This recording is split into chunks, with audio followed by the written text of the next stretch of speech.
Chapter 1. Fears. Over a millennia of human evolution, we've developed a lot of them. Large animals, strange-smelling foods, great heights. And we usually think of them as bad things, but they help inform us what not to eat, what not to do, and how to generally stay out of trouble.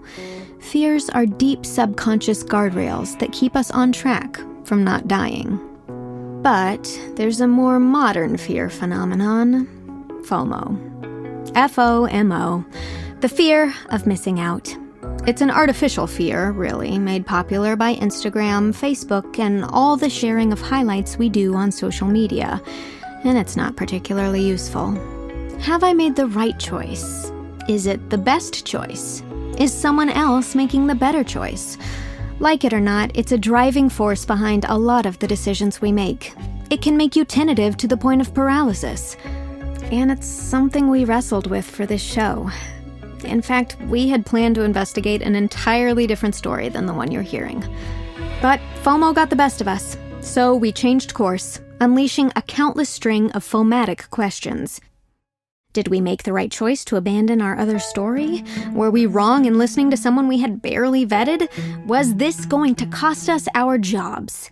But it turns out, these fears were not the useful kind. And once we committed to the Ryan Reynolds story, we'd have more to fear than we ever could have known.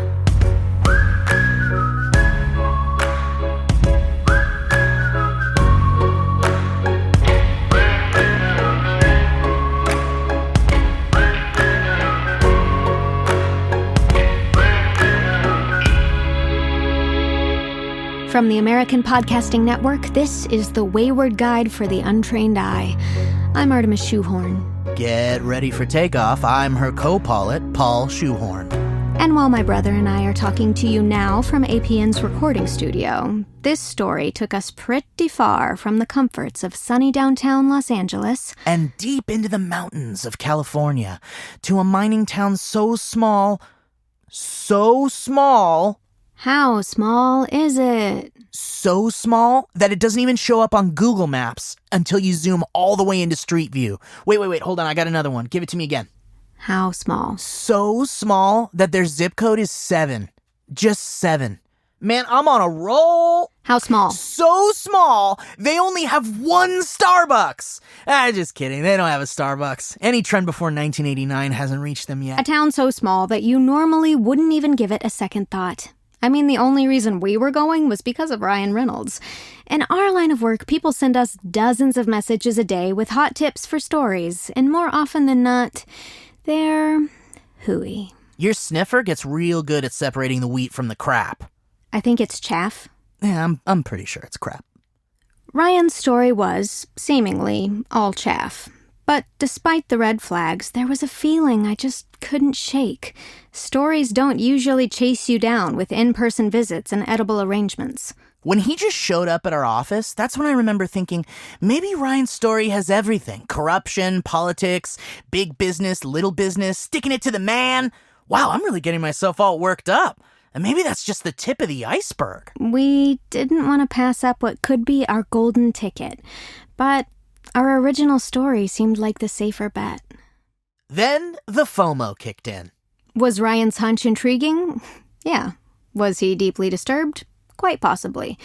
But if we didn't take the leap, would we ever stop wondering what we could have uncovered in Connor Creek? Never. So we packed our recording equipment, grabbed the keys to the company car, and hit the road. I used to love road trips we took when growing up, watching the scenery whiz by like a time-lapse video, the rest stop snacks that are always expired, and the games you make up to pass the time. Artemis? Not so much. I spy with my little eye something that starts with the letter A. It's me, and I'm not going to play this game. A long time ago, I can still remember how that music used to make me smile.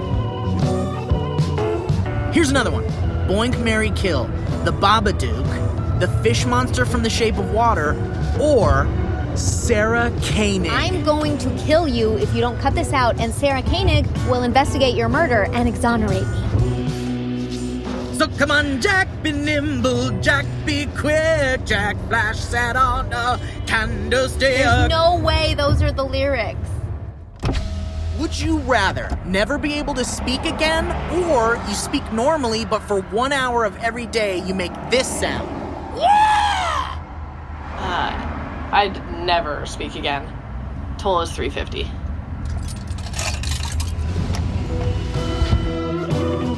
Singing, this'll be the day that I die.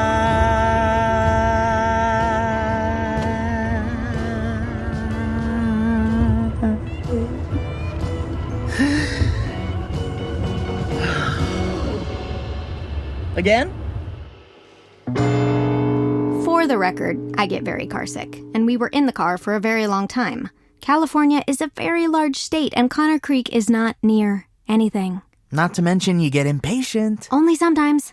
My mission in life, Artie, is to make sure you don't miss out on the fun detours.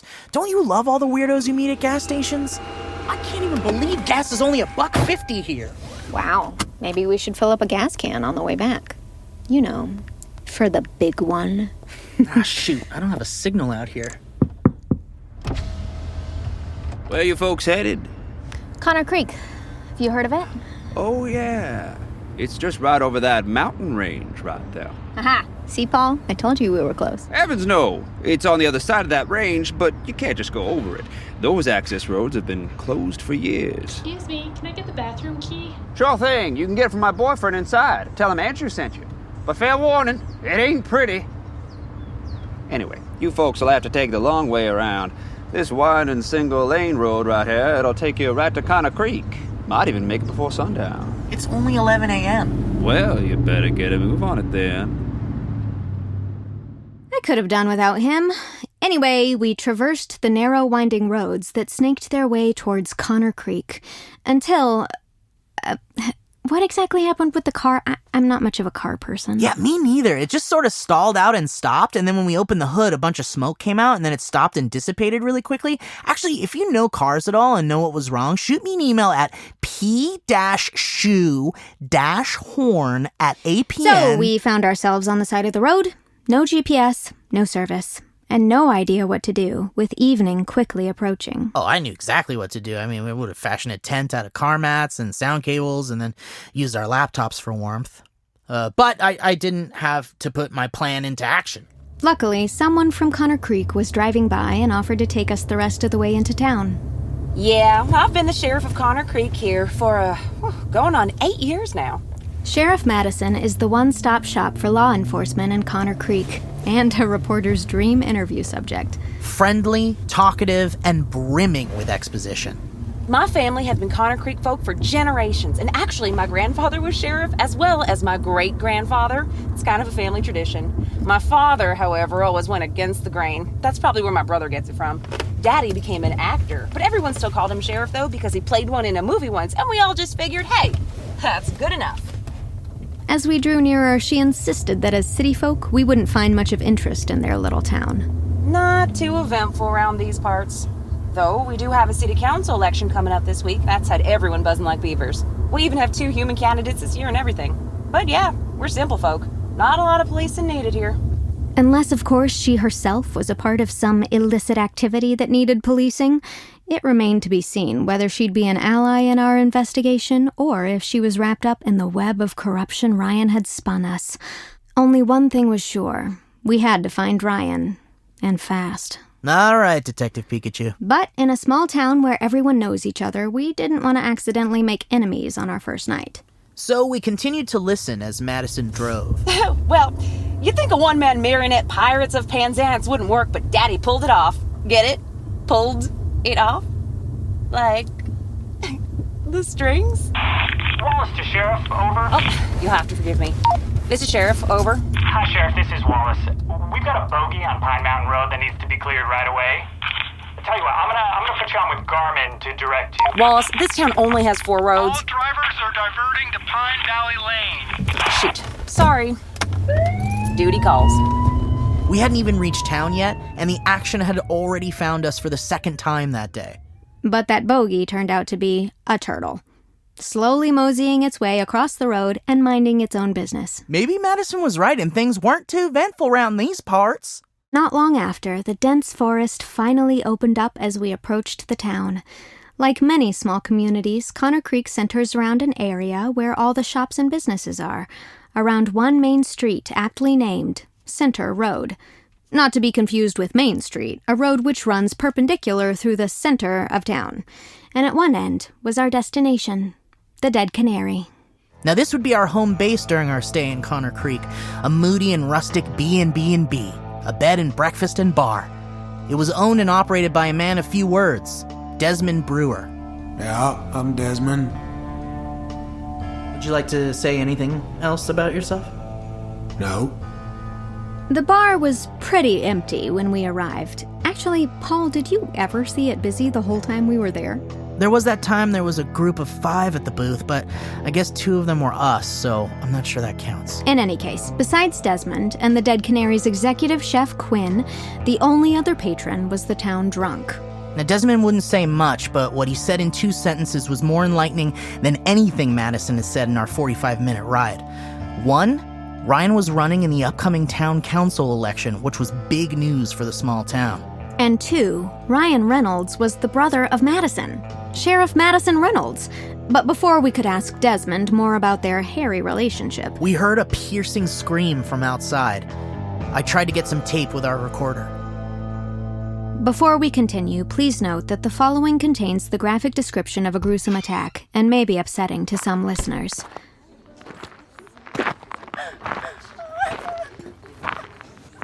Yeah, these levels are a little too low. Let me get a little closer. Actually, let's give her some space. We found Sheriff Madison sobbing in front of the Dead Canary over the mangled body of Ryan. Our source had been completely torn apart, crimson blood pooling around him. His stomach had been split open and his back was covered in horrible gashes. The brutality was almost animalistic. No human could have done this. I threw up in my mouth a little and swallowed it back down. But as we looked around, we couldn't see anything. The lamps of the town square barely illuminated the edge of the surrounding woods, and only a sliver of moonlight pierced the cloud cover. For all we knew, Ryan's killer could still be there, hidden in the shadows. And here we were, in the middle of it all, with our primary source dead at our feet. We wondered if we should leave right then, retreat back to the safety and comfort we left earlier that morning. We had gone to Connor Creek to investigate Ryan's story, but his story had now reached a conclusion. And while we feared how dangerous it might be if we continued on, we foolishly had a greater fear of what we might miss out on if we left.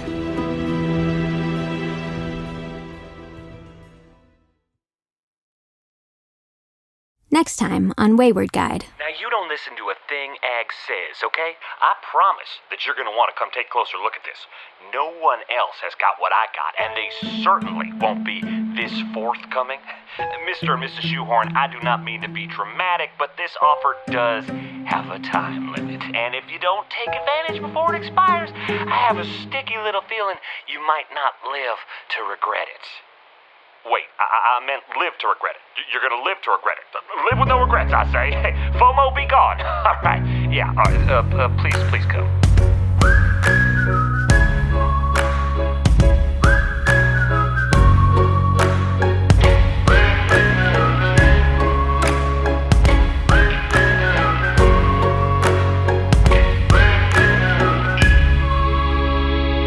Tin Can Brothers presents Wayward Guide for the Untrained Eye.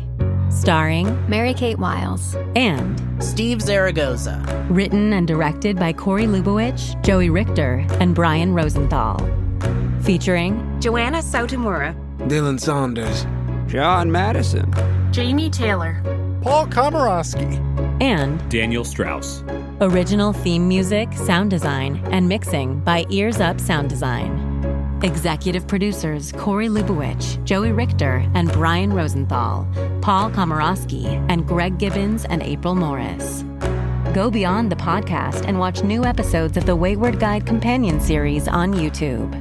Please rate and review the show on Apple Podcasts or wherever you get your podcasts.